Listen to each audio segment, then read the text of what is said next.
responsabilité mooy uti pexe ba saafara problème yi ak jafe-jafe yi nga xamante ne Sénégal amee na ko waaye askanu Sénégal mu ngi koy jànkonte loolu mooy ci lay gontu ci lay yendu ci lay fanaan ànd ci gouvernement bi yëpp ak ñi nga xamante ne ñoo nekk ci administration yi nekk ci opérationnel bi loolu responsabilité boo xam ne dañ koy assumer la ndax sénégalais dañ ñoo dénk fekk jafe-jafe am na ñu ne ñu utal leen ci saafara waaye quant à fan la jóge ba ñu fekk ko fi boo ñëwee ci bërëb fekk fa dara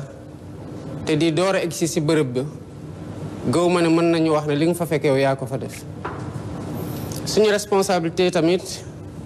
bu ñu assumer ba pare mooy gannaaw bi ñu sénégalais yi joxee lenge yi nee ñu jox nañ leen dénk nañu leen doxal leen li ngi leen digoon li ngeen ñu digoon wan leen ñu ko il était important que ñu xam d'accord ñun ñëpp sénégalais yi ci fan la ñu jóge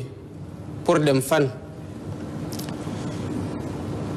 alhamdulilah depuis 2012 le Sénégal voté loi wax ne saa yu coppiteg amee ci kaw réew mi maanaam à la suite de chaque élection même bu fekkee ne dañ fa tegaat sax kenn koo xamante ne moo fa nekkoon saa yu ñu génnee élection rek dafa war a def compte yi loolu yoon moo ñu ko teg buñ ko defoon niñ ko defee nii wàccoo nañu ak yoon buñ ko deful woon tamit mel na ne wàcc nañu yoon kon suñu première responsabilité c'était de wax sénégalais yi fan la réew mi toll ñu xamee ko ñun nuñ ko xamee gannaaw bi ñu ko saytoo ba pare parce que li ñu fi fekk nii wóote nañu lu ñu yaakaaroon ne moom la ñu fiy fekk bu nekkoon ne xamoon nañu jafe-jafe am na xamoon nañu sénégalais yi nga dund lu metti bu nekkoon na daan nañu wax ne trajectoire économique bi ñu teg Sénégal du tax mu développé wu ñun xamuñu woon ne que problème yi nii la ñu mel bu sénégalais yi defee attention ci sama kàddu ci bi ma waxtaanee ak journaliste yi fii am na yoon yoo xamante ne su may wax damay junj ne lu ñu fi fekk doy na waar parce que c'était pas le moment avancer des chiffres wala annoncer une situation économique plus catastrophique que l'imaginaire wala connaissance populaire bi jàppoon donc on a laissé la loi opérer IGF def na liggéeyam sénégalais yi d'accord ñu woon wala boog ñu bëri gëmuñu ko woon Cour des comptes ñëw na certifié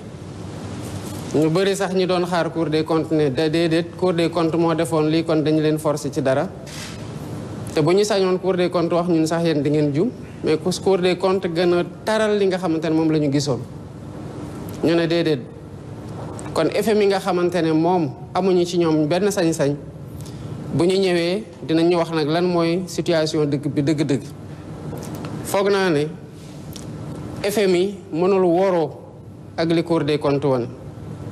suñu responsabilité la woon ñu wax sénégalais fii la réew mu toll pour ñaari mbir pour bu ndenkaane gi jeexee ñu xam buñ ñuy denk fan la ñuy jóge fuñ ci am ñu ne leen fii lañ ci am ñoom ñu mën a xayma suñu jéego ñu def naka la toll bi ci tegu tamit mooy sénégalais yi xam lan la ñu am ak lan la ñu mën a permettre ñun ak yan effort ñoo ñuy xaar ndax buñ ko xameewul woon nii kon foog naa ne front social bi ngeen gis mu commencé woon dugg en ébullition dina gën a metti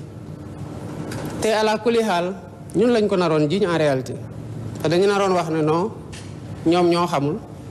ñoo mënul ñoo amul expérience moo tax mbir yi demee nii. il était important que situation de référence yi ñu déggoo ci avec des données objectives yoo xamante ne c'était pas facile de l'assumer parce que yàgg na fi nit ñi xam ko di ko nëbb waxoon naa bi ñu ñëwee première chose bu ñu njëkk a def mooy comment faire pour que les choses continuent à marcher le temps que ñu dugg ci phase de redressement bi boobu prêter serment sax defaguma ko ci laa commencé am ñu ma waxtaanal mu am lu toq suñu nopp ñu ne lii nañ ko gaaw a saytu ba xam fu mu toll ci ampleur bi loolu mooy conclusion yi nga xamante ne joxe nañu ko.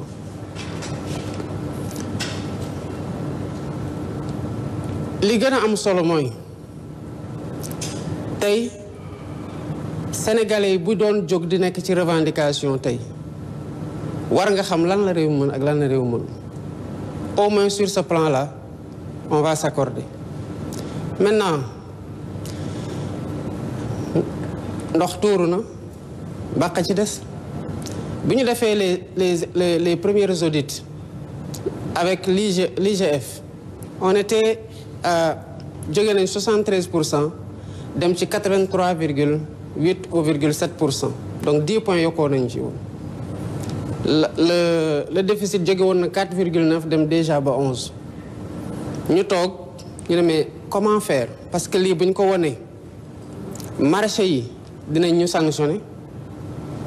cas bu ci gën a atypique mooy avant conclusion yi di génn ci Cour des comptes amoon nañu nekkoon nañu sur le marché financier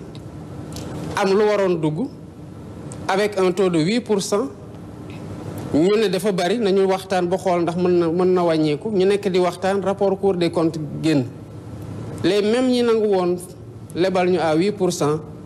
ne mënatuñ ko dañuy yéeg ba 12%. kon que marché yi sanctionné ñu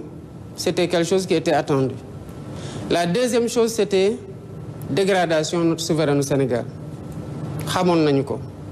ñu assumer ko ne malgré tout même bu dee dañuy dégrader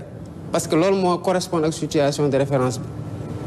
La troisième chose c'était li FMI ñëwoon def récemment mooy misreporting. Misreporting mooy tey suñu bailleurs yi bëri am nañu droit ne ñu li ngeen ñu joxoon won ñu ko ba ñu gëm ko ba lebal leen du woon dëgg kon léegi mën nañoo fayeeku ci saa si parce que conditions yi ñuy lebaloon changé na te fu mu nekk nii rien ne nous garantit que ñoom duñ ko def parce que boo dindee ma propre personne Bassirou Diomaye Faye dindi la personne de mon prédécesseur en définitive Sénégal moo leboon joxe données yu amul Sénégal googu moo fi nekk ba tey boo fa dindee les changements de régime mais vis-à-vis des Sénégalais déjà lu tax ñu adopté démarche boobu man dama jàpp ne man faluñu ma pour ma nekk di wax Sénégalais gi lu waroog dëgg bu doon loolu rek la ñuy xaar ci man sax du ma présenté ba ñu may fal donc du moment que fal nañ ma jàpp na confiance lañ teg ci sama loxo dëgg laa leen amel. beneen bi c'est par rapport aux partenaires ñun dañu bëgg ñun ñu jox ñu respect gi war ñun Sénégal ba sénégalais fu mu dem fu mu taxaw ñu jox ko cëram parce que réewam ak askanam ñu ngi doxale noo xamante ne respect rek lañ ko amel ci biti te bu ñu bëggee partenaires yooyu respecté ñu ñun on doit être respectable te on ne peut pas mënuñu nekk respectable dans la contre-vérité. Prenant en compte tous ces éléments là yi ma décrire par rapport à askanu Sénégal par rapport ak lu ñuy xaar par rapport ak effort yi ñu war a def par rapport ak redressement yi ñu war a def évidemment nous avons choisi dañoo tànn wax sénégalais yi dëgg gi metti na mais jubanti day fekk déjà nga nangoo xool lu dëng nangoo ne dëng na nga door a jubli ci jubanti naka lañ koy jubanti d'abord wax nga ne soble bi manqué wul prix bi yokkuwul au contraire ak yeneen kazalika mais sant yàlla alhamdulilah bu fekkoon ne dañoo am jafe-jafe ba pare mu mel nu mu doon mel ci chaque période fête kon mu gën a metti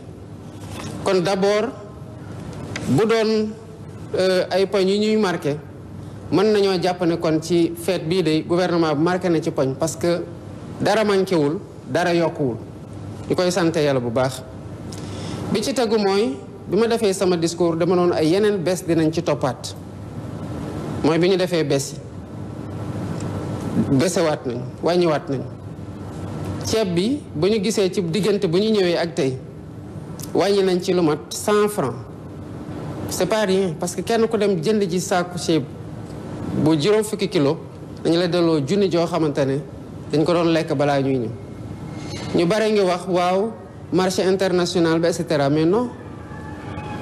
lu tax ñu wàññi woon bu ñuy door a ñëw malgré jafe-jafe yi te boobu kenn waxagul woon marché international. je rappelle damay fàttali bi ma ñëwee dama woo le directeur du commerce intérieur ñu toog ak moom ne ko lan mooy situation bi parce que sénégalais yi sonn nañu te il faut que ñu jàppale leen wàññi dund gi. mu ne ñu prix yi lii la 450 francs kilo ma ne ko lu tax lan moo ci mën a dañ mu ne ma TVA amu ci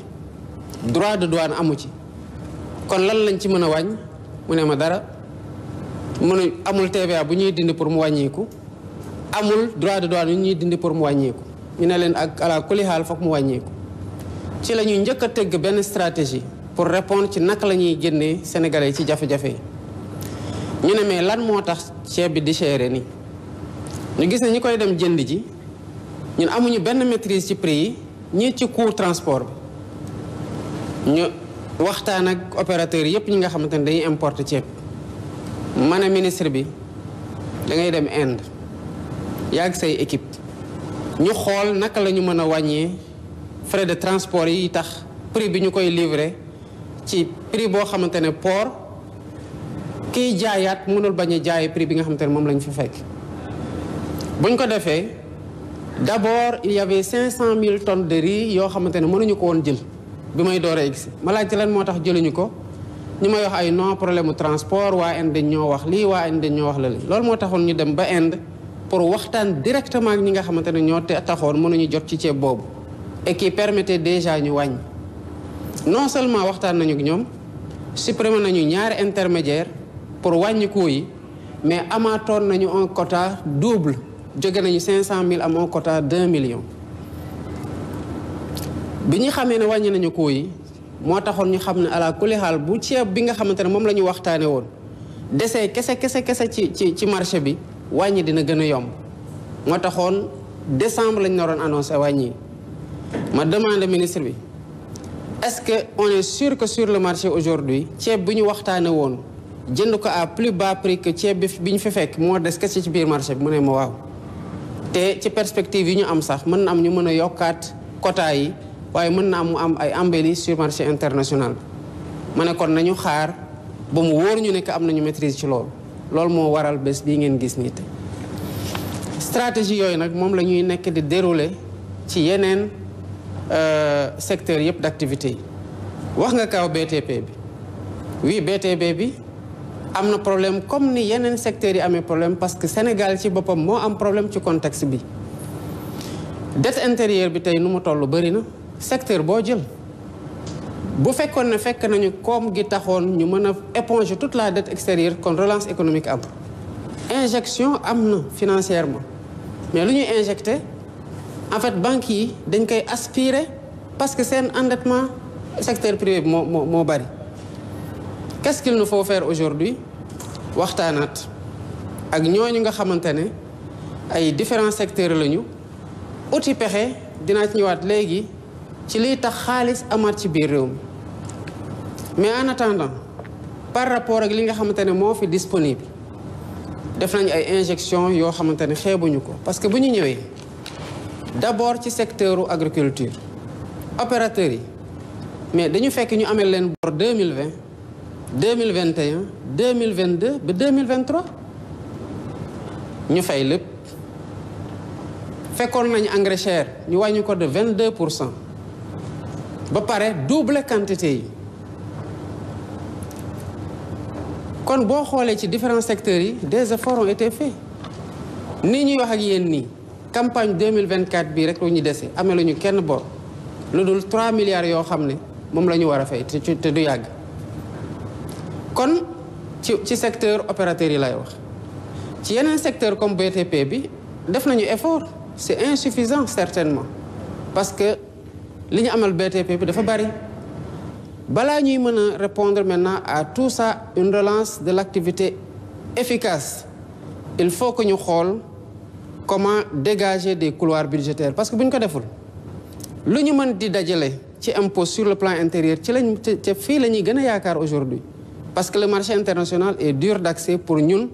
au regard de la notation de la situation budgétaire du Sénégal lu ñu dajale boo moytul intérêt de la service de la dette moo koy aspirer parce qu'il est énorme wax nga ko 18 500 milliards en réalité ëpp na ko te service de la dette yi surtout dafa ne ko loo xam ne dañ ko différé woon pour mu génn ci mandat précédent bi tombé suñu mandat moo tax bi ñu ñëwee xool lañ xam ne ça c'est pas soutenable. Il nous faut maintenant entre autres stratégies ci loolu la ministère de l'économie et des finances ak ministère de l'économie du plan et de la coopération ak naataangoom ministère des finances ministre des finances et du budget di liggéey ci lu ñuy wax service actif gestion active de la dette. Gestion active de la dette moo ñu mën a permettre ñu reporter ay échéances pour bu ñu defee mobilisation de recettes à l'intérieur ñu mën a répondre aux besoins d'investissement et à l'épongement de la dette qui permettra de relancer l'activité. Alhamdulillah Rabbil Alamin, le sérieux des autorités est bien apprécié des partenaires. Et on a des offres yoo xamante ne ñu ngi ñëw mais ñu ngi koy étudier aussi pour ne pas commettre les mêmes erreurs que nos prédécesseurs yoo xamante ne urgence su politicienne wala urgence pression sociale c'est vrai que mu ngi fi mooy tax ñu def choix yoo xamante ne c'est pas des choix économiques lucides. On ne peut même pas se le permettre moo tax orthodoxie budgétaire mënatuñ ko fooy fu mu toll nii.